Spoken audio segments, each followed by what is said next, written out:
Bismillahirrahmanirrahim. Assalamualaikum warahmatullahi wabarakatuh. Waalaikumsalam warahmatullahi Alhamdulillahilladzi Assalamualaikum hadana warahmatullahi li wabarakatuh. hadza wa ma kunna linahtadiya laula an hadanallah.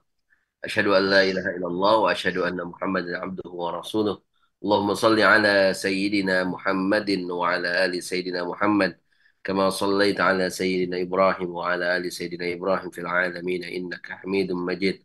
Rabbi shrah lana sudurana wa yassir lana umurana wa hlul 'uqdatam min alsinatina yafqahu aqwalana. Allahumma anfa'na bima 'allamtana وعلمنا ما ينفعنا وارزقنا علوما تنفعنا في الدين والدنيا والآخرة. Baik, Alhamdulillah pada kesempatan yang berbahagia ini pada malam hari ini seperti biasa setiap Jumat malam kita sama-sama mengadakan halaqah pekanan online maupun offline. Nah, Alhamdulillah ini istiqomah, istiqomah terus setiap pekan walaupun isinya 2 orang, 3 orang, 4 orang. Yang penting nggak pemateri sendirian nih Pak Didi.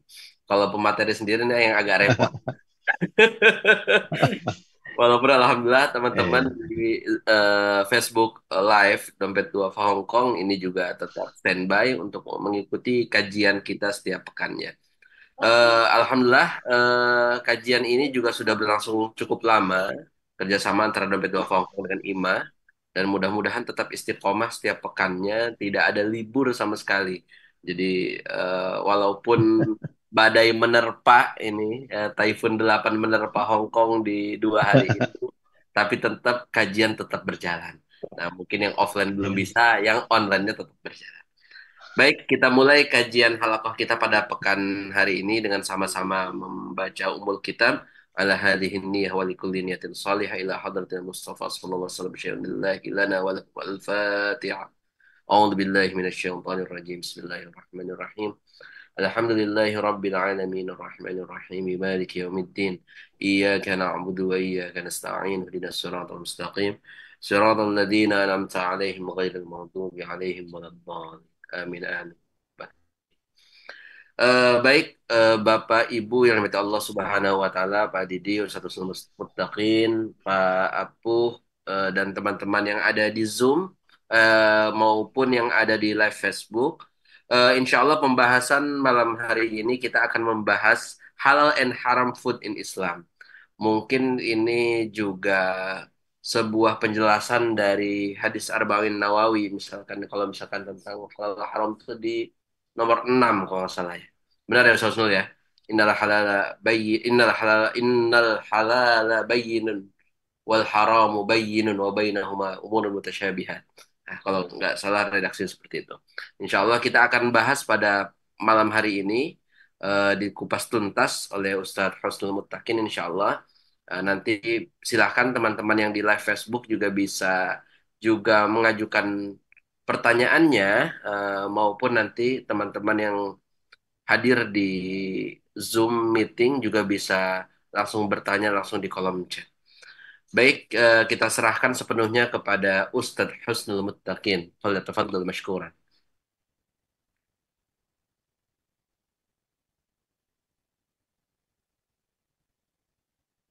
Baik, syukron Ustaz Fajar dan Pak Didi dan Pak Apoy dan teman-teman sekalian yang menyaksikan di Facebook kalau ada. Baik, a'udzubillahi minasyaitonirrajim. Bismillahirrahmanirrahim. Assalamualaikum warahmatullahi wabarakatuh. Waalaikumsalam warahmatullahi Waalaikumsalam wabarakatuh. warahmatullahi Alhamdulillah rabbil alamin wassalatu wassalamu ala sayyidil mursalin Muhammad bin Abdullah wa ala alihi wa sahbihi ajma'in. وبعد يقول الله تبارك وتعالى في كتابه الكريم أعوذ بالله من الشيطان الرجيم بسم الله الرحمن الرحيم وذكر فإن الذكرى تنفع المؤمنين وقال في آية أخرى وتزودوا فإن خير الزاد التقوى. Alhamdulillah, Alhamdulillah segala puji bagi Allah Rabb semesta alam atas segala limpahan nikmat dan karunia-Nya kepada kita semua. Sehingga Alhamdulillah pada kesempatan yang mulia ini kita bisa bertemu kembali. Kalau kata Pak Adi, berzumpa kembali. Jadi kangen Pak Adi, berzumpa kembali. Ya, ini adalah berkat rahmat dan nikmat Allah Subhanahu wa taala, maka Kewajiban kita semua adalah untuk bersyukur kepada Allah Subhanahu wa taala. Eh, Bersyukur itu adalah menggunakan nikmat nikmat Allah Subhanahu wa taala untuk kebaikan, dan kufur adalah menggunakan nikmat Allah Subhanahu wa taala untuk membanggang atau bermaksiat kepada Allah Subhanahu wa taala. Kemudian salawat dan salam untuk Rasulullah Muhammad sallallahu alaihi wa ala alihi wasallam, juga sahabat-sahabat beliau, para ulama, tabi'in, atba'ut tabi'in, serta siapapun yang melestarikan sunnah Rasulullah sallallahu alaihi wasallam. Semoga kita semua menjadi bagian dari mereka dan mendapatkan syafaat Rasulullah sallallahu alaihi wasallam di hari kiamat nanti. Amin ya rabbal alamin. Amin. Baik jamaah sekalian dimuliakan oleh Allah Subhanahu wa taala, Bapak-bapak, dan juga teman-teman yang ada di Facebook. Insya Allah materi kita pada hari ini adalah halal and haram food in Islam. Pekan lalu kita udah bahas tentang masalah apa namanya, tradisi ya, masalah tradisi ya, meskipun masih umum ya. Insya Allah pekan ini kita bahas tentang halal and haram food in Islam. Sebenarnya dua hal ini rootnya sama, dalil base dalilnya sama ya. Jadi landasan dalilnya, landasan apa namanya, referensinya sama. Insya Allah nanti akan sama-sama kita pelajari. Nah ini sebenarnya materi kajian saya di apa namanya, mualaf Filipina di mana, di Masjid Wan Chai. Nah kemarin saya bingung ditanyain sama Ustaz Fajar sama Pak Adi, kita mau bahas materi apa. Saya bilang udahlah, yang ada aja udah ready. Maka insya Allah pekan malam hari ini kita bahas tentang masalah ini. Taib. Dan kalau nggak salah belum pernah kita bahas ya, Ustaz Fajar ya. Belum, belum. Belum pernah ya, Taib. Berarti pas lah. Taib. Eh, Ikhwani fillah rahimakumullah. Bismillah.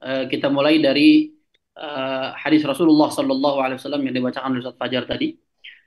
Rasulullah SAW bersabda, Innal halala bayyinun wa innal harama bayyinun wa bainahuma umurun mushtabihatun la ya'lamuhunna kathirun minan nasi faman ittaqa syubuhati faqad istabra'a lidinihi wa irdihi wa man waqa'a fi syubuhati waqa'a fil harami karra'i yar'a hawla al-hima yushiku an yarta'a fihi ala wa inna likulli malikin hima ala wa inna himallahi maharimuhu. Rasulullah Shallallahu Alaihi Wasallam bersabda, nah ini yang saya sampaikan tadi yang menjadi root ya, landasan dalil terkait tentang masalah halal dan haram ya. Sesungguhnya halal itu udah jelas ya, dan haram itu juga sudah jelas, black and white ya, hitam dan putih. Halal itu putih, haram itu hitam. Wa bainahuma umurun mushtabihat, dan di antara keduanya, di antara hitam dan putih ada hal-hal yang meragukan ya, hal-hal yang belum jelas, belum pasti statusnya. Apakah dia halal ataukah dia haram? Nah, ini yang biasa kita sebut dengan gray ya, abu-abu. Ya. La ya'lamuhunna katsirun minan nas. Kebanyakan orang tidak sadar akan kondisi yang abu-abu ini.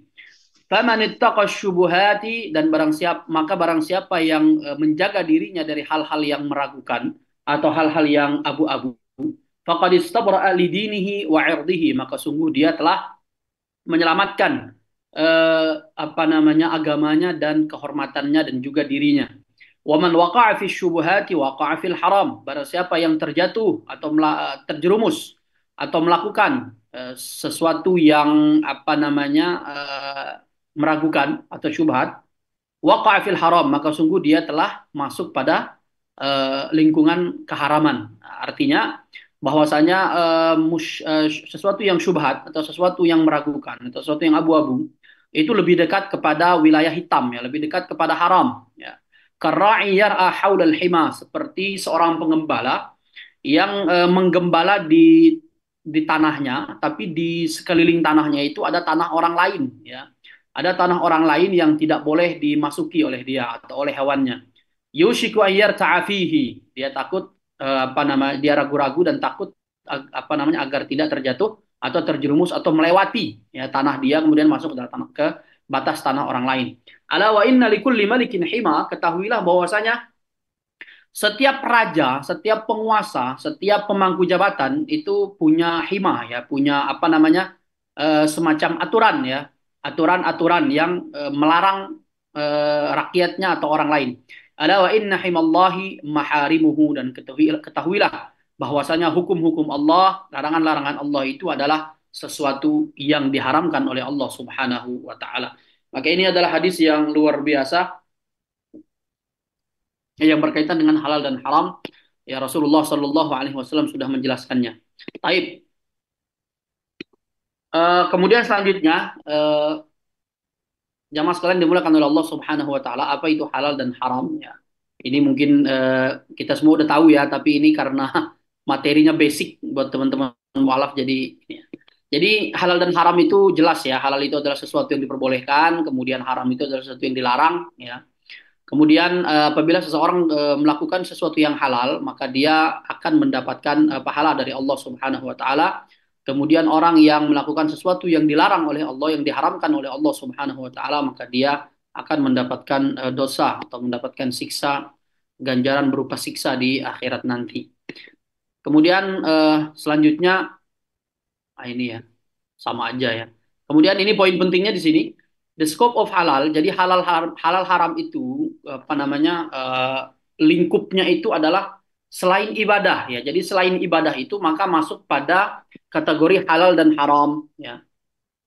Halal dan haram itu lingkupnya adalah tentang segala hal selain ibadah.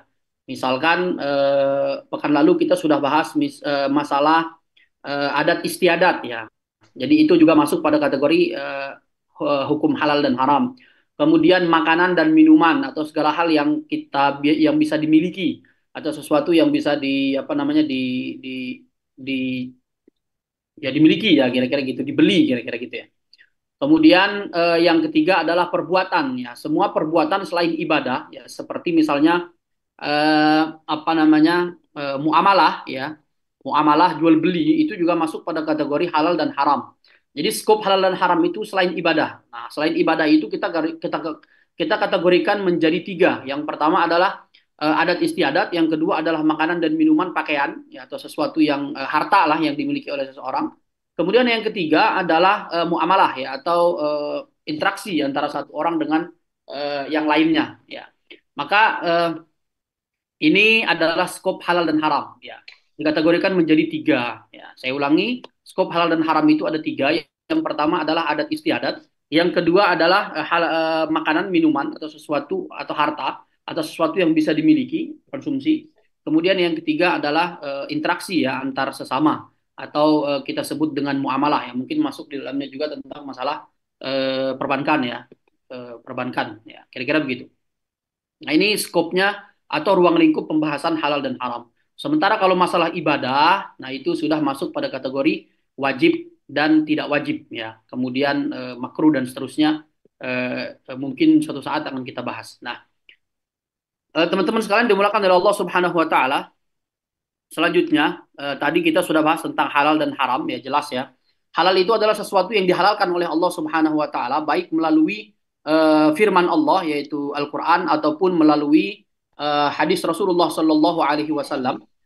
Itu adalah yang dihalalkan oleh Allah. Kemudian begitu juga yang diharamkan, baik itu yang diharamkan oleh Allah Subhanahu wa taala dalam kitabnya ataupun yang diharamkan melalui lisan nabinya. Ya, kemudian juga halal dan haram itu juga bisa ditentukan dengan apa namanya dengan kias ya dan juga dalil-dalil yang lain yang mu'tabar yang mana dalil-dalil tersebut berdasarkan pada dua sumber utama tadi yaitu Al-Qur'an was sunnah kira-kira begitu.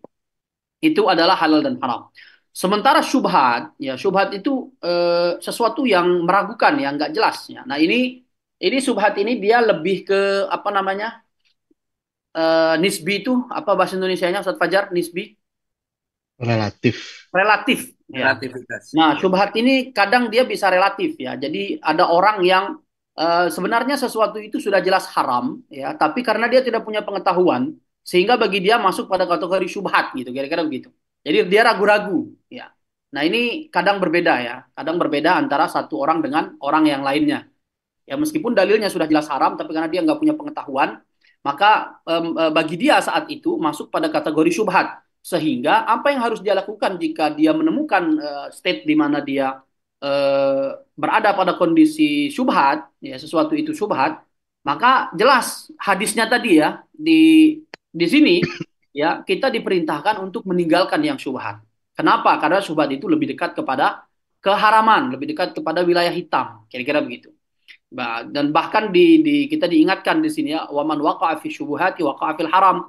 Faman ittaqa syubuhat faqad istabra li dinihi wa irdihi. Jadi sesuatu yang syubhat itu jauh lebih utama dan bahkan harus ditinggalkan. Kenapa? Karena sejatinya itu sudah masuk ke wilayah yang dilarang oleh Allah Subhanahu wa taala atau wilayah hitam ya. Baik. Nah, ini adalah syubhat ya. Jadi ragu-ragu, nggak tahu ini hukumnya apa, apakah dia halal atau tidak. Kira-kira begitu. Kemudian selanjutnya, teman-teman sekalian dimuliakan oleh Allah Subhanahu wa taala, halal dan haram sebelum Islam ya. Jadi halal dan haram sebelum Islam itu nggak ada aturannya ya. Jadi bebas aja gitu. Orang mau bilang ini haram-haram, kagak-kagak gitu ya. Jadi dibilang apa namanya lakukan ini kalau misalnya semua sepakat ya udah gitu. Bodo amat dengan konsekuensinya, bodo amat dengan efek pada apa namanya manusia, pada society. Jadi nggak peduli ya. Pokoknya there is no specific rules of halal and haram ya. Kadang juga berdasarkan pada titahnya siapa? Kepala suku misalkan. Jadi kalau kepala suku bilang oh ini boleh, boleh aja gitu ya. Meskipun ya kepala sukunya mengatakan boleh berdasarkan hawa nafsunya ya nggak peduli. Kira-kira begitu. Jadi tidak ada basic ya apa namanya basic rules ya terhadap halal dan haram sebelum Islam. Ya. Sebelum Islam itu dalam kategori ini ya jahiliyah ya. Karena kalau kita lihat di mana, kalau kita runut kembali ke Nasrani misalkan Yahudi ya itu sudah jelas dalam apa namanya Perjanjian Lama misalkan atau Injil ya. Dalam Injil ya Perjanjian Baru Zabur ya dalam Taurat ya semua kitab-kitab suci itu ya rulesnya sudah ada gitu. Jadi ya itu karena tahrif aja ya, karena penyelewengan saja sehingga mereka mengabaikan aturan-aturan yang telah ditetapkan oleh Allah Subhanahu wa taala dalam kitab suci tersebut. Baik, teman-teman sekalian dimulakan oleh Allah Subhanahu wa taala. Kemudian Islam datang meluruskan ya, meluruskan, membawa keadilan ya terutama terkait halal dan haram.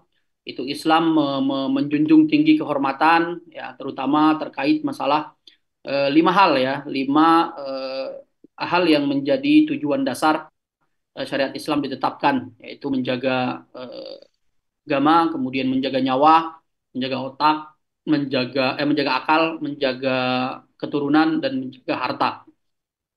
Lima tujuan Islam di syariat Islam ditetapkan dan diturunkan kepada kita.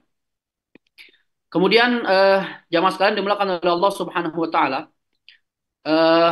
Di sini kita melihat bahwasanya halal dan haram itu seperti yang kami sampaikan tadi itu berada di tangan Allah Subhanahu wa taala ya. Al-tahlil wa tahrimu biyadillahi wahdah. Nah, ini adalah kaidah fikih ya, kaidah fikih yang disimpulkan oleh para ulama dari berbagai dalil ya bahwasanya mengharamkan dan menghalalkan sesuatu itu adalah hak prerogatif Allah Subhanahu wa taala ya. Kemudian selanjutnya adalah Nabi Muhammad sallallahu alaihi wasallam dan pastinya Nabi Muhammad SAW itu tidak akan mengatakan sesuatu apapun, tidak akan melakukan sesuatu apapun melainkan berdasarkan perintah Allah Subhanahu wa taala. Jadi kalau kita runut maka aslinya ya halal haram itu ya dari Allah gitu, dari Allah sendiri kira-kira begitu. Hanya saja ada yang melalui firman Allah yaitu Al-Qur'an dan ada yang melalui lisan atau perbuatan Rasulullah sallallahu alaihi wasallam. Wa ma yantiqu 'anil hawa in huwa illa wahyun yuha. Dan tidaklah Rasulullah SAW itu mengucapkan sesuatu, melakukan sesuatu berdasarkan hawa nafsunya ya in huwa illa wahyun yuha melainkan berdasarkan wahyu yang diwahyukan oleh Allah Subhanahu wa taala kepada beliau. Nah, dalam bahasa Arab, natoko itu ini ya, dia berarti bukan berarti hanya sekedar mengucapkan. Jadi kata natoko itu umum ya. Natoko itu artinya umum ya, masuk pada kategori semua ya, semua dari berbicara, kemudian bergerak, kemudian sifat ya, apa namanya, pokok semua perbuatan tubuh itu masuk dalam kategori arti natokoh. Jadi kalau kita cuma menerjemahkan Rasulullah tidak berbicara dan tidaklah Rasulullah berbicara melainkan dengan wahyu itu kurang tepat ya. Tapi tidaklah Rasulullah SAW berbicara, berbuat ya, apapun itu melainkan berdasarkan wahyu dari Allah Subhanahu wa taala. Kira-kira begitu. Kemudian jamaah sekalian dimulakan oleh Allah Subhanahu wa taala seperti yang kami sampaikan sebelumnya Jadi dalil yang menghalam halal dan haram itu Al-Quran, hadis, ijma, kemudian ada juga kias, ya. Sehingga apa namanya eh, halal dan haram itu tidak sembarangan, ya, tidak sembarangan kita memutuskan. Misalnya saya maunya ini halal, saya maunya itu haram, enggak ya. Jadi ada dasar dalilnya. Baik, jamaah sekalian dimulakan oleh Allah Subhanahu wa taala. Kemudian selanjutnya, nah ini ada beberapa kaidah fikih yang perlu kita perhatikan bersama terkait dengan rules atau aturan halal dan haram. Ya, yang pertama adalah al-aslu fil asya'i al-ibahatu atau al-aslu fi adatina al-ibahatu ma lam yadullu dalilun ala tahrimihi. Nah, ini kaidah yang pertama, ya. Sebenarnya kaidah pertama itu bukan ini. Kaidah pertama itu yang tadi, ya, apa namanya? Nah, ini at-tahlilu wa tahrimu biyadillahi wahdah. Nah, ini yang pertama. Nah, cuma saya pisahkan. Nah, ini yang kedua. Al-aslu fil asya'i al-ibahatu. Ya. Dasar, hukum dasar dari segala sesuatu itu adalah boleh. Ya, mubah. Boleh, diperbolehkan. Atau di redaksi yang lain, para ulama ahli fikih mengatakan al-aslu fi adatina al-ibahatu. Ya. Hukum dasar dari adat kebiasaan manusia itu adalah boleh, ya. Malam yadullu dalilun ala tahrimihi, selama tidak ada dalil yang syar'i, ya, yang di muktabar, yang diakui, ya.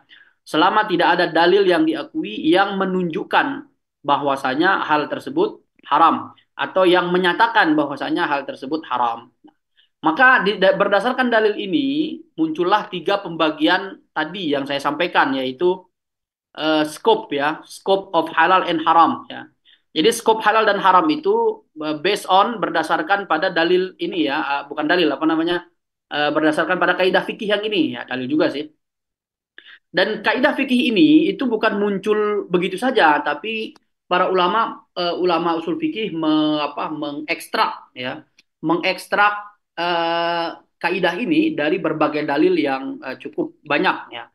Sehingga disimpulkan bahwasanya hukum dasar segala sesuatu itu, ya, selain ibadah, ya, selain ibadah itu adalah halal atau boleh, ya, ibahah, mubah, ya.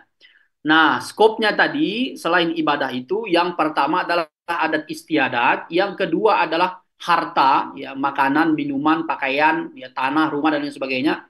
Kemudian yang ketiga adalah perbuatan selain ibadah, yaitu misalkan muamalah, ya, muamalah bagaimana kita berurusan sama orang, ketemu sama orang dan lain sebagainya, ya. Dalilnya ini, ya. Jadi semuanya itu boleh, hukum dasarnya boleh selama tidak ada dalil yang menyatakan bahwasanya perbuatan tersebut haram atau tidak boleh. Sementara ibadah, kaidahnya adalah al-aslu fil ibadati at-tahrimu. Jadi hukum dasarnya sebuah ibadah, apapun itu adalah hukum dasarnya adalah haram sampai ada dalil yang memerintahkan untuk melakukan ibadah tersebut. Misalkan sholatnya Rasulullah Shallallahu Alaihi Wasallam. Sejak kapan kok Rasulullah Shallallahu Alaihi Wasallam melaksanakan sholat seperti yang kita ketahui sekarang? Ya sejak perintahnya turun. Sebelum ada perintahnya ya Rasulullah nggak melaksanakan sholat seperti itu. Kira-kira begitu. Kapan Rasulullah Shallallahu Alaihi Wasallam mulai melaksanakan puasa Ramadan? Yaitu ketika turun perintah untuk puasa Ramadan. Sebelum ada perintah puasa Ramadan, ya Rasulullah tidak melaksanakannya. Ya, sehingga diekstraklah dalil al-aslu fil ibadati at-tahrimu. Ya. Jadi hukum dasar sebuah ibadah itu adalah dilarang sampai ada dalil yang memerintahkan kita untuk melakukan ibadah tertentu. Kira-kira begitu. Nah, ini di sisi lain adalah al-aslu fil asya'i al-ibahah. Jadi ini dua hal, ya. Ya, soal ibadah sama selain ibadah. Selain ibadah dibagi menjadi tiga. Yang pertama adalah adat istiadat, yang kedua adalah harta, makanan, minuman dan sebagainya, dan yang ketiga adalah muamalah, ya, atau perbuatan umum, ya, bekerja dan lain sebagainya, itu masuk pada kategori yang ketiga. Baik, ini adalah dalil yang pertama, kaidah yang pertama. Kaidah yang kedua, at-tahrimu yattabi'ul khabasa wad-darara. Ya.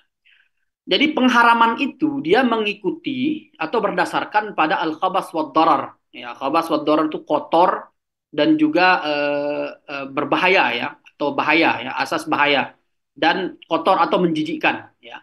Jadi kalau kita melihat pada hal-hal yang diharamkan oleh Allah Subhanahu wa taala itu Ya dia berdasarkan dua ini, ya. Semua yang diharamkan oleh Allah Subhanahu wa taala itu berdasarkan pada dua hal ini. Yang pertama adalah khabath, kotor, ya, perbuatan kotor, disgusting, ya, menjijikkan, ya. Kemudian yang kedua adalah doror. Doror itu berbahaya, merusak, ya, dan lain sebagainya. Atau yang masuk dalam makna doror, ya. Ya, jadi luas luas juga. Nah, ini adalah ya, kaidah yang kedua.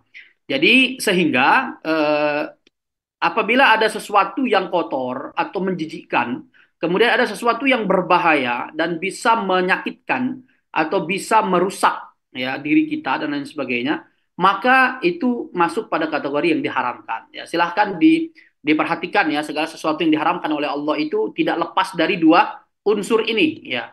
Unsur kotor, menjijikkan, atau unsur doror, ya, berbahaya dan merusak, kira-kira begitu. Nah, ini kaidah yang kedua, ya.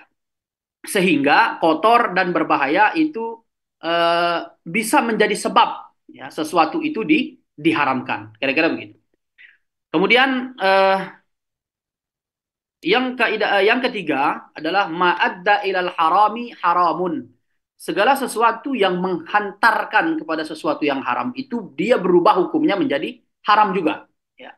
Jadi maksudnya adalah misalkan kita apa namanya eh, pelihara B2, ya. Jadi kita pelihara B2 untuk dijual misalkan. Jadi kan B2 ini haram, ya. Jadi sehingga memeliharanya, menjualnya itu tidak boleh, ya. Karena masuk pada kategori ini, ma'adda ilal harami haramun. Ya tidak boleh, ya. Atau misalkan eh, apa namanya, kita nauzubillah min zalik, misalkan ada orang yang mau pergi berzina, ya. Maka naik motornya dia untuk menuju perzinahan itu haram hukumnya. Kira-kira begitu. Jadi yang menghantarkan dia kepada keharaman itu berubah, ya. Hukumnya jadi boleh menjadi haram juga. Kira-kira seperti itu. Maka ini harus diperhatikan. Nah, inilah dalil yang melandaskan orang-orang yang mengatakan bahwasanya riba itu haram, maka semua semua pekerjaan yang berkaitan dengan riba itu haram. Ya. Jadi orang-orang yang mengatakan demikian, ya kalau kalau vulgarnya saya katakan, bekerja di bank itu haram katanya. Kenapa? Karena masuk pada kategori ini, ya, kepada riba gitu, ya. Barang siapa yang menghantarkan kepada riba, maka pekerjaan dia itu haram gitu, ya. Meskipun apa namanya, eh, kalau dikatakan, ya, maksudnya ini sesuatu yang bagus tapi dipahami kurang kurang detail, kira-kira begitu, ya. Meskipun nanti ada apa namanya pembahasan istilahnya yang lebih mengerucut lagi. Ya, masa masa security kita kita haramin security bank, kita haramkan pekerjaannya, kan nggak juga, ya. Padahal dia cuma apa namanya menjaga keamanan, atau misalkan OB-nya, OB bank gitu, oh Anda pekerjaannya haram, gajinya haram, ya, ya repot juga, ya. Padahal dulu kalau kita lihat misalkan eh, jadi dengan alasan bersentuhan dengan sesuatu yang haram berdasarkan dalil ini gitu, ya, dan seterusnya. Ya nggak seperti itu juga, kira-kira begitu. Jadi masih masih ada apa namanya pandangan yang lebih detail. Nah, ini nanti mungkin Ustadz Fajar kita bisa minta materi khusus nih dari pakar yang membahas tentang masalah ribawi ini, ya. Bagaimana hukumnya berkaitan dengan bersentuhan dengan hal-hal yang bersifat riba, kira-kira begitu. Ini masuk satu kajian khusus nih, ya. Satu kajian khusus yang cukup mendalam menurut saya. Nah, ini butuh orang yang ahli di bidang muamalah, ya. Kalau saya belum belum nyampe, otaknya belum nyampe sana, ilmunya belum nyampe sana, masih jauh. Kira-kira begitu. Jadi teman-teman sekalian yang ada di Zoom maupun yang lagi nonton, jangan nanya-nanya tentang riba nanti, ya. Karena saya belum belum terlalu paham, ya. Jadi masih umum-umumnya saja. Allah alam bisawab. Taib. Next kita ke apa namanya kaidah yang selanjutnya. An-niyatul hasanatu la tubarriru al-harama. Ya. Niat yang baik itu tidak bisa menjadikan sesuatu yang haram itu menjadi halal. Kira-kira begitu. Jadi, Ustadz, saya nyolong mangga orang, ya, tanpa alasan yang sebab, alasan yang atau sebab yang diperbolehkan, misalkan udah kelaparan itu, ya, udah kelaparan banget, nggak tahu makan apa, udah sakit perutnya, ada mangga, makan mangga. Kayaknya makan mangga tambah sakit, ya, kalau sakit perut. Mungkin mungkin makan makan air makan kelapa kali, ya, minum air kelapa gitu mungkin oke lah.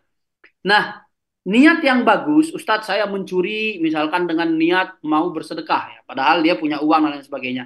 Maka itu tidak boleh. Ya, jadi niat yang buruk, niat yang jahat, niat yang salah tidak bisa menjadikan sesuatu yang haram menjadi halal. Kira-kira begitu. Jadi yang haram ya haram aja meskipun niat Anda benar ya. Kecuali apa namanya? Ada istilah yang namanya darurat ya. Nah, darurat itu beda urusan, kira-kira begitu. Jadi tidak berkaitan dengan ini ya. Itu darurat itu beda ya. Jadi apa namanya darurat itu nanti ada kaidahnya sendiri, kira-kira begitu. Dan sehingga apapun niat kita dalam melakukan sesuatu yang haram, selama dia tidak dibenarkan, maka tidak boleh kita melakukan hal tersebut. Ya, tidak boleh. Ya, bukan berarti karena niatnya bagus, kemudian sesuatu yang haram itu berubah jadi bagus, enggak juga. Ya. Kemudian selanjutnya al-haramu haramun adal jami'. Ya. Ini kaidah yang selanjutnya, sesuatu yang haram itu maka haram bagi everyone gitu ya. Jadi nggak ada yang haram cuma untuk Ustadz Fajar gitu, tapi halal untuk Pak Didi itu nggak ada ya. Jadi kalau haram haram aja, misalkan minuman keras misalkan, ya haram untuk satu orang ya haram untuk semua. Untuk Umar Abu Bakar Umar bin Khattab aja haram, apalagi kita kira-kira begitu ya. Jadi al haramu haramun alal jami. Jadi tidak ada exception ya, tidak ada pengecualian ya. Jadi siapapun yang minum ya tetap haram ya. Pengecualian itu cuma ada satu, yaitu apa namanya tadi necessity itu apa namanya darurah ya. Jadi pengecualian itu cuma ada satu. Ya. Bahkan para ulama bilang di setiap syariat yang ditetapkan oleh Allah Subhanahu Wa Taala itu pasti ada pengecualian dan pengecualian itu disebut dengan darurat. Dan darurat itu harus benar-benar darurat, bukan darurat yang dibuat-buat. Kira-kira begitu. Ini al-haramu haramun alal jami. Ya, jadi apa namanya sesuatu yang diharamkan maka haram untuk semua. Kecuali mungkin ada pengecualian khusus ya. Misalkan seperti di sini saya beri contoh Nabi Muhammad SAW ya. Beliau bisa menikah lebih dari 4 misalkan. Ini sementara ini syariat khusus untuk Nabi Muhammad SAW. Tidak untuk kita umatnya. Kira-kira begitu.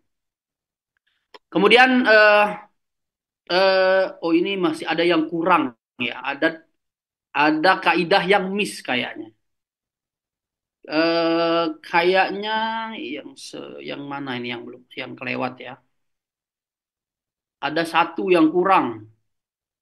Tahrimu al-aslu. Ini ad-darurat. Oh, yang kurang itu kalau nggak salah bunyinya begini. At-tahayyulu fil harami haramun. At-tahayyulu fil harami haramun artinya adalah berpura-pura. Berpura-pura dalam sesuatu yang haram itu adalah haram. Kalau kurang lebih begitu ininya bunyi kaidahnya. At-tahayyulu fil haram atau alal harami haramun. Saya lupa ininya apa redaksi kaidahnya yang pasti itu seperti apa. Tapi kira-kira begitu. Jadi seseorang yang berpura-pura dalam sesuatu yang haram itu haram. Nah, ini masuk pada kategori tadi ya.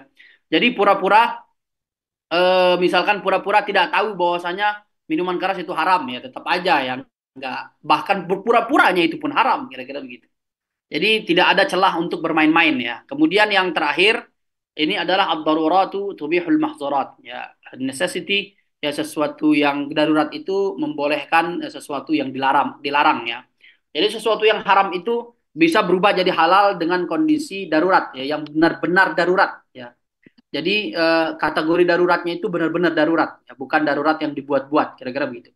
Sehingga apabila terjadi kondisi darurat tertentu ya pada seseorang yang mengharuskan dia makan sesuatu, mengkonsumsi atau memiliki sesuatu yang diharamkan, itu boleh apabila pada kondisi yang benar-benar darurat. Ya. Seperti misalnya berobat, misalkan sudah tidak ada obat yang bisa menyembuhkan penyakit dia, misalkan. Contoh, saya pernah ditanya sama salah satu ibu-ibu di pengajian, Ustadz gimana dengan orang yang sakit apa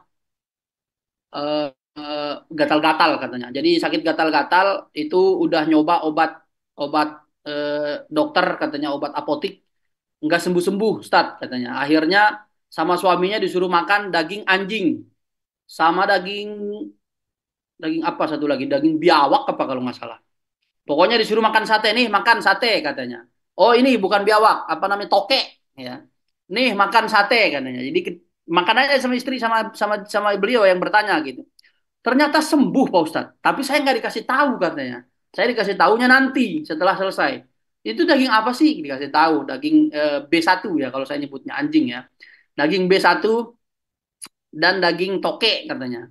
Kira-kira begitu. Nah, itu gimana kata beliau? Sebenarnya apa namanya kalau memang benar-benar darurat ya dibolehkan saja. Ya akan tetapi apakah sudah mencoba semua obat kira-kira begitu?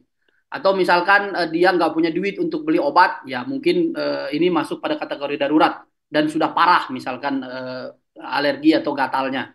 Ya. Nah, ini apa namanya masuk pada kategori masalah ini ya. Akan tetapi di satu sisi saya bukan saya apa namanya ada dalil ya. Ada bukan dalil tapi lebih kepada kesimpulan para ulama mengatakan bahwasanya eh, apa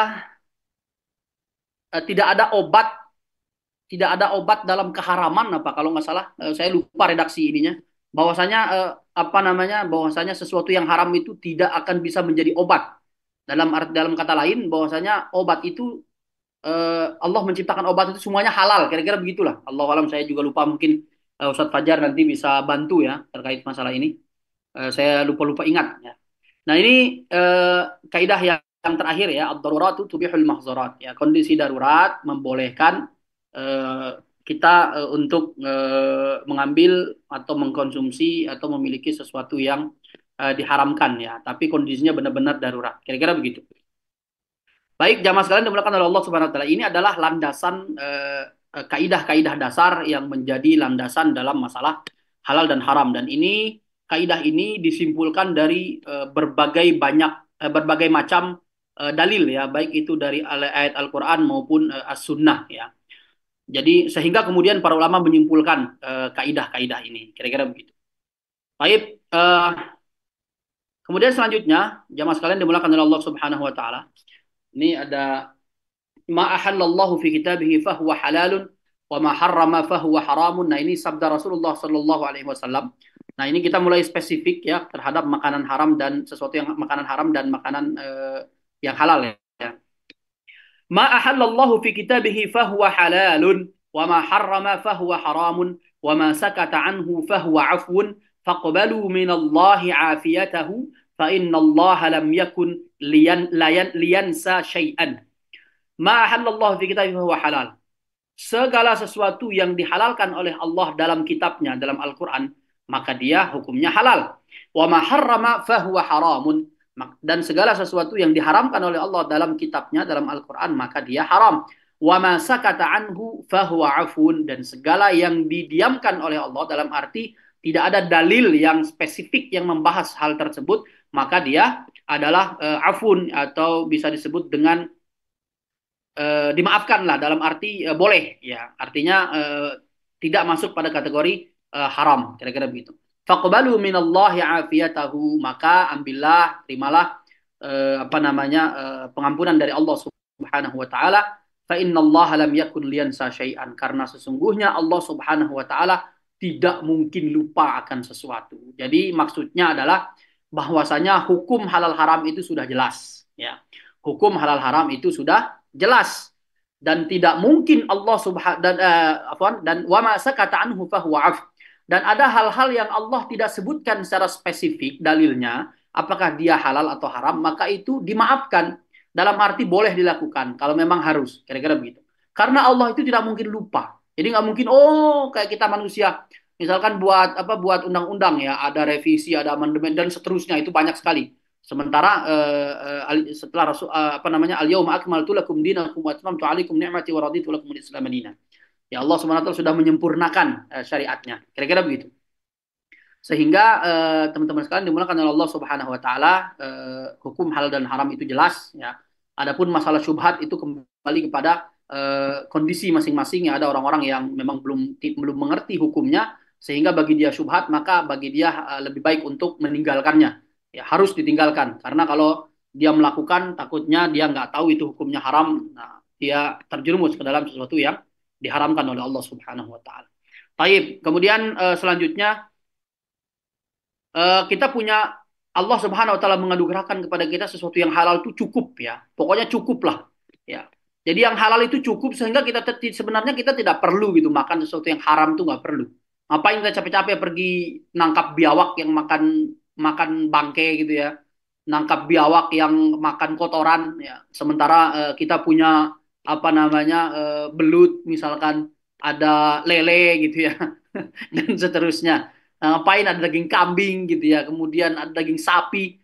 Ya, itu hawa nafsu aja itu yang ditunggang oleh setan gitu ya. Jadi kita dibuat penasaran coba kayaknya makan daging biawak enak gitu ya. Kayaknya makan daging ular tuh sedep gitu ya. Kayak nggak punya kerjaan ya.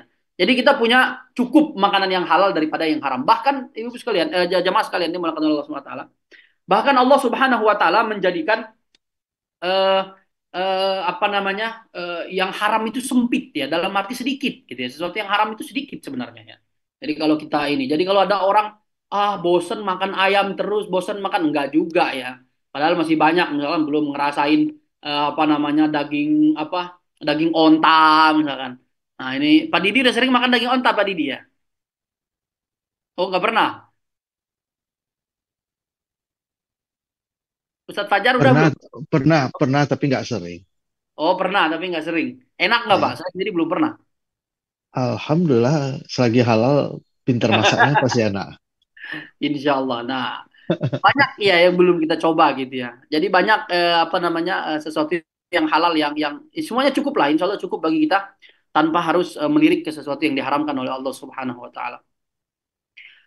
Kemudian jamaah sekalian dimakan oleh Allah Subhanahu Wa Taala. Mungkin selanjutnya kita beralih ke lebih spesifik ya. Sesuatu yang jadi ada sesuatu yang apa namanya sesuatu yang originalnya itu memang halal ya. Jadi dia sudah naturalnya itu halal. Nah, ini perlu kita ketahui bersama misalkan seperti air putih ya. Air itu udah dari sononya halal ya. Jadi kemudian ada kecuali kalau dicuri ya itu beda urusannya. Kemudian ada sayuran ya. Sayuran itu aslinya halal ya. Kemudian buah-buahan, kemudian jus misalkan ikan ya.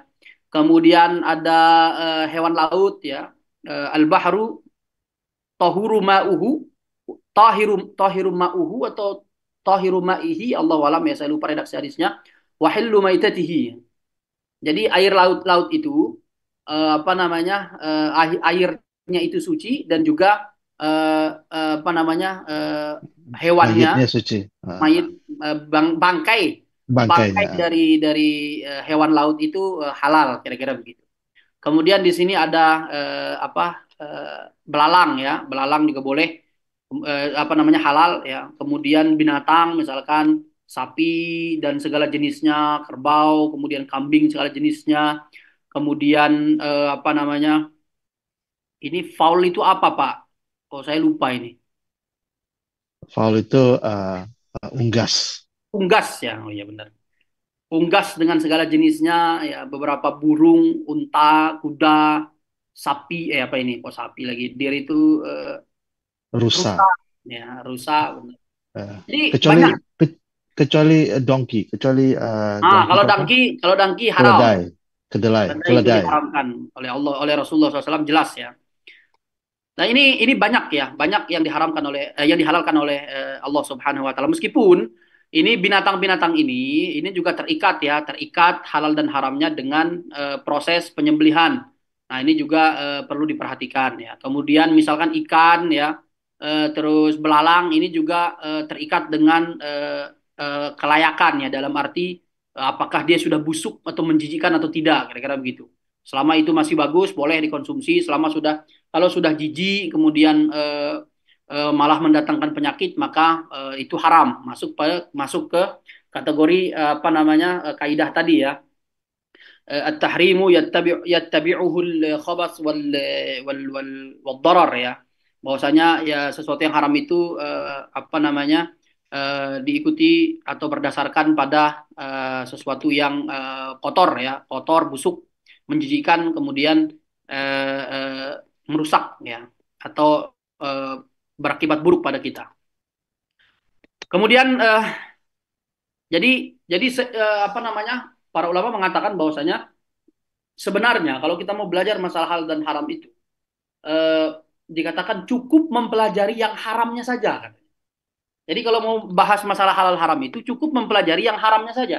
Kenapa? Karena yang haram itu sedikit. Kalau kita sudah tahu yang haramnya, maka sisanya itu halal. Kira-kira begitu. Ya. Jadi kalau sudah tahu yang haramnya, maka sisanya halal gitu. Karena haram itu yang haram itu sedikit. Kalau kita mempelajari yang halal itu katanya kebanyakan. Bahas kira-kira begitu. Ya. Baik, anyway, kita masuk pada sesuatu yang diharamkan oleh Allah Subhanahu wa taala. Ya, ini pertama dalil ini firman Allah Subhanahu wa taala, "A'udzubillahi minasyaitonir rajim. حرمت عليكم الميتة والدم ولحم الخنزير وما أهل لغير الله به والمنخنقة والموقودة والمتردية والنطيحة وما أكل السبع إلا ما ذكيتم وما ذبح على النصب وأن تستقسموا بالأزلام ذلكم فسق." Eh, Diharamkan atas kamu bangkai ya, kemudian darah, kemudian B2 dan semua komponennya, semua dari ujung kuku sampai ujung rambutnya. Kemudian wama uhilla li ghairillah dan semua yang disembelih dengan tidak menyebut nama Allah Subhanahu wa taala. Kemudian wal munkhaniqatu ya apa namanya? eh yang di apa? Hewan yang di apa namanya?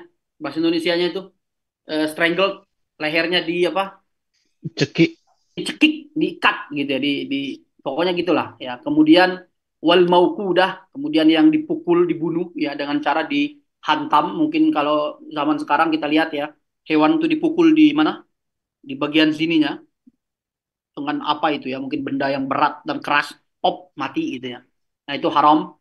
Ya, kemudian wal mutaraddiyatu ya apa namanya? Yang jatuh ya. Jadi dia jatuh, pokoknya tidak disembelih lah. Jadi nggak sempat disembelih itu sudah jadi bangkai dan itu diharamkan. Wa ma akala sab'u illa ma zakkaitum, dan yang dimakan oleh hewan buruan dan tidak sempat disembelih ya. Itu juga haram ya. Wa ma dzubha 'ala nusubi ya. Yang ketusuk. Jadi dia mati tapi ketusuk apa? Horn. Apa itu? Eh, Tanduk. Tanduk ya. Jadi kan banyak tuh kita lihat hewan-hewan di mana di di alam liar gitu ya, di Afrika misalkan taman safari gitu ya. Jadi mati karena ketanduk sama temennya yang lain. Nah, itu nggak boleh di apa nggak boleh dimakan ya. Itu sudah bangkai ya, dan itu diharamkan oleh Allah Subhanahu wa taala. Kemudian hewan-hewan yang dipersembahkan meskipun dia disembelih dengan cara yang halal, tapi dipersembahkan atau di apa bahasa Jawanya itu, istilah Jawa, Sesajen. sesajen, disesajenkan untuk apa namanya selain Tuhan, Allah Tuhan. Subhanahu wa taala ya, Berhala, berhala. sebagainya ya. Atau misalkan ditaruh sesajen, ditaruh di mana, di perempatan jalan ya. Jadi ayam hitam disembelih dengan cara Bismillah Allahu Akbar ya kan, dengan cara yang halal, tapi kemudian ditaruh sebagai sesajen di tengah-tengah jalan misalnya di perempatan karena untuk menghindarkan dari bahaya misalkan karena kecelakaan dan sebagainya. Itu kan banyak tuh di mana, di Jawa ya, di Jawa Tengah misalkan, Jawa Timur juga misalkan, atau di daerah-daerah lain yang seperti itu. Nah, itu diharamkan meskipun dia disembelih untuk disembelih dengan cara apa namanya yang baik, yang Islami kira-kira gitu ya. Dan seterusnya. Nah, ini eh, teman-teman sekalian dimulakan oleh Allah Subhanahu wa taala, ini beberapa hal yang diharamkan oleh Allah Subhanahu wa taala. Nah, ini oh ya, ini sama ya seperti yang kita sebutkan di dalil tadi. Eh, yang pertama adalah binatang yang dilarang untuk dibunuh. Nah, ini haram ya. Seperti kucing misalkan. Kucing itu tidak boleh. Kenapa? Karena ada perintah untuk tidak boleh dibunuh sehingga dia haram untuk dikonsumsi.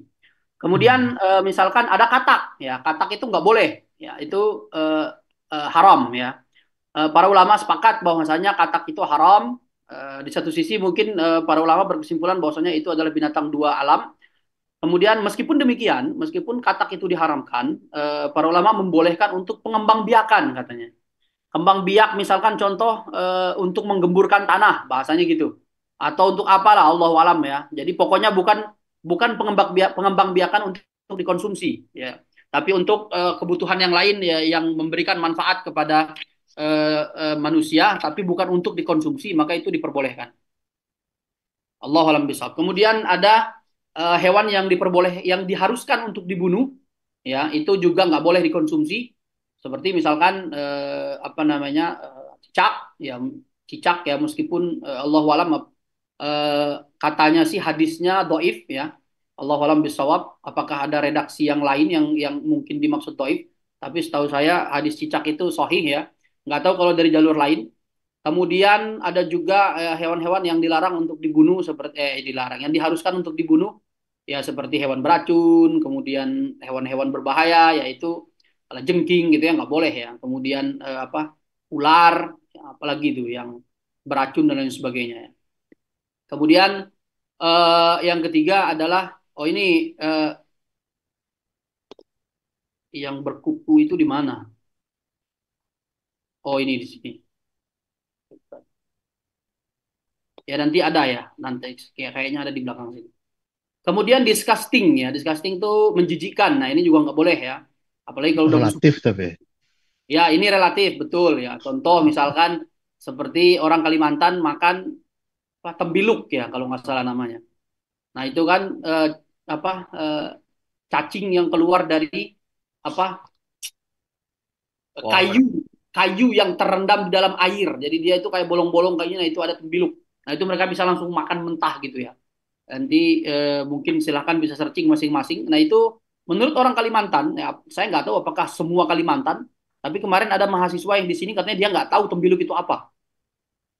Nah bisa jadi ya itu ya. Jadi nggak semua orang Kalimantan, mungkin ada di wilayah tertentu.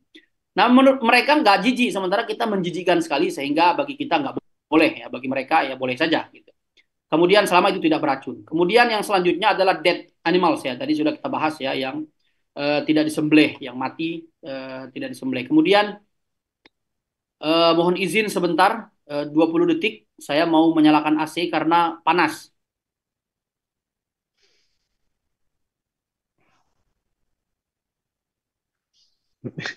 Foto profilnya Ustadz tuh harus diganti kayaknya tuh.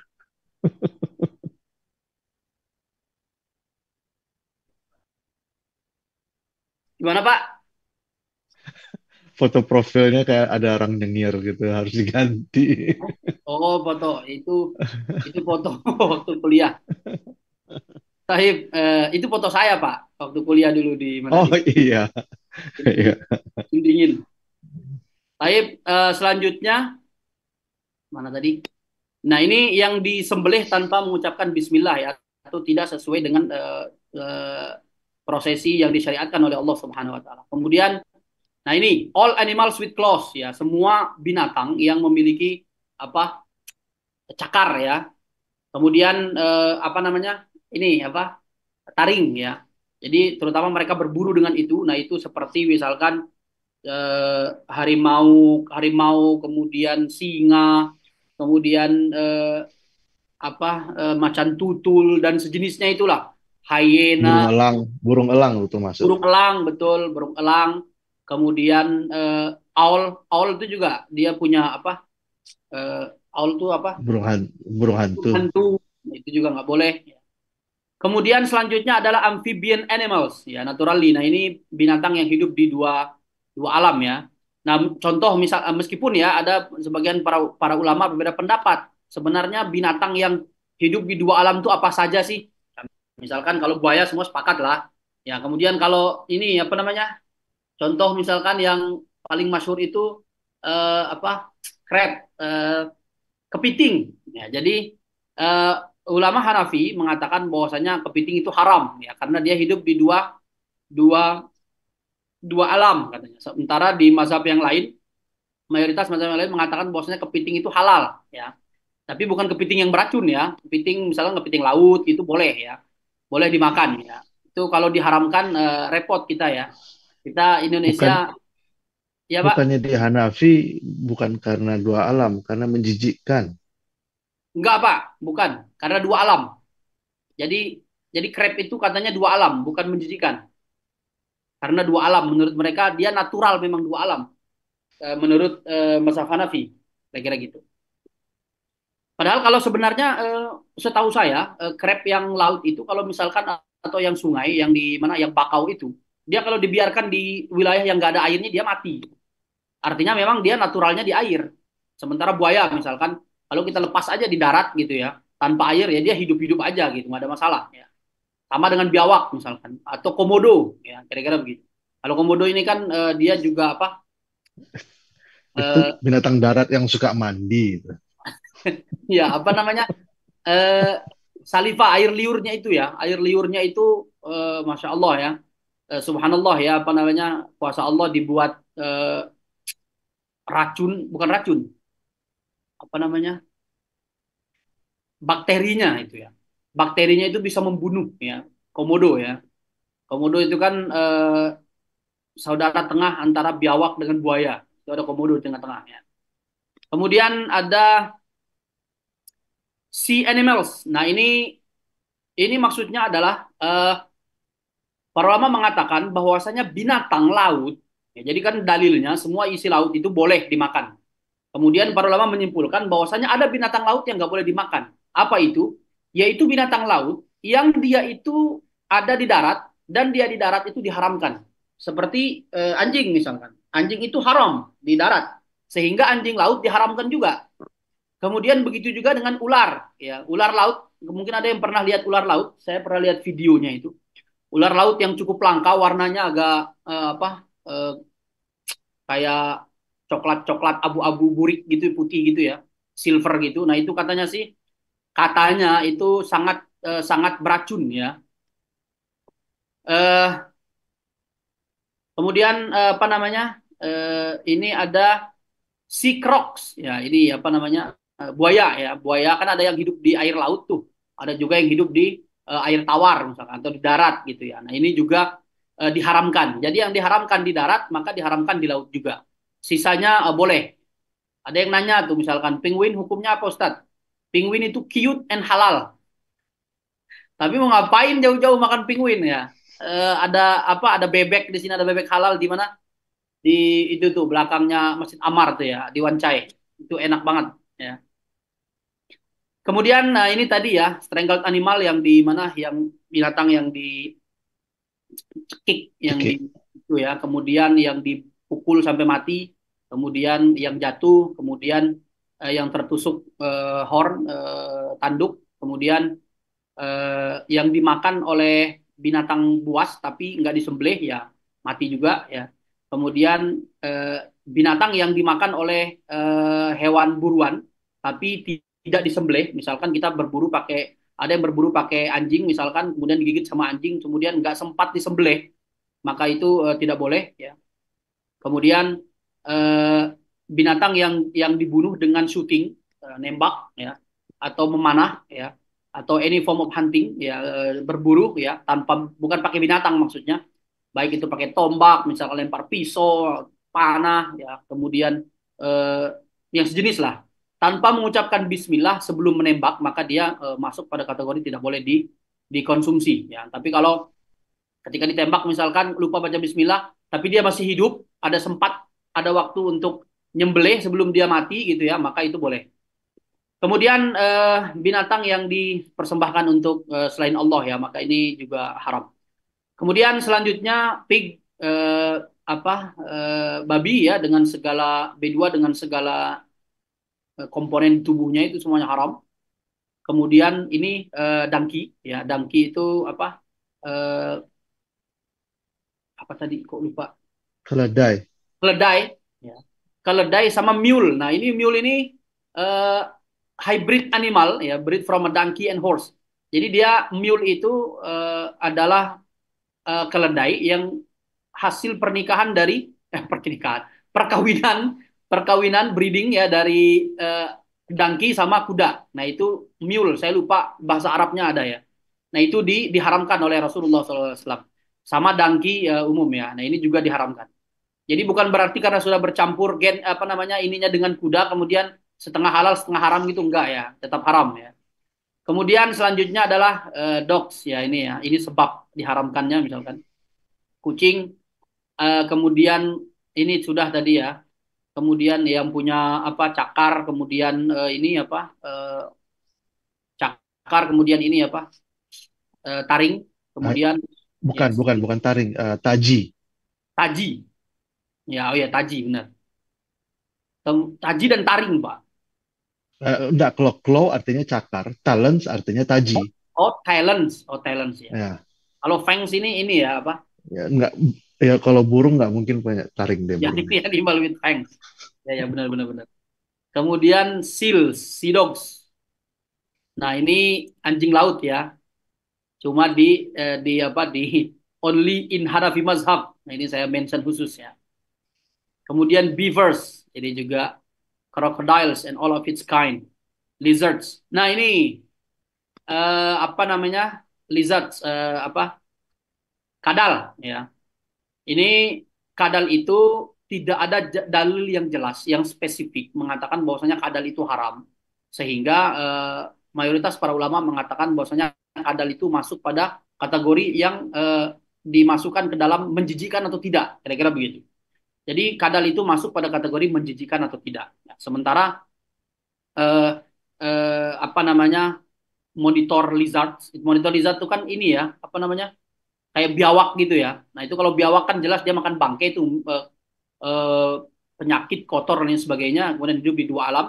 Nah ini bagaimana dengan lizard yang apa yang lain tuh kayak kecil tuh loh, kayak apa namanya eh, kadal yang kecil dan seterusnya. Nah itu yang menurut para ulama tidak ada dalil spesifik yang mengatakan atau kaidah khusus yang mengatakan bahwasanya kadal itu haram. Jadi sehingga dikembalikan kepada jijik atau tidak, kira-kira begitu.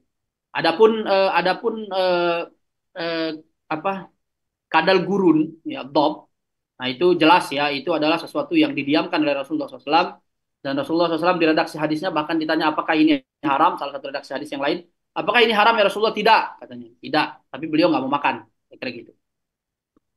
Snakes, frogs, nah ini haram ya. Kemudian eh, haram drugs, nah ini semua sesuatu kullu muskirin haram ya. Semua yang memabukkan, yang merusak otak itu haram ya. Alkohol, wine, kokain, sabu, semuanya lah.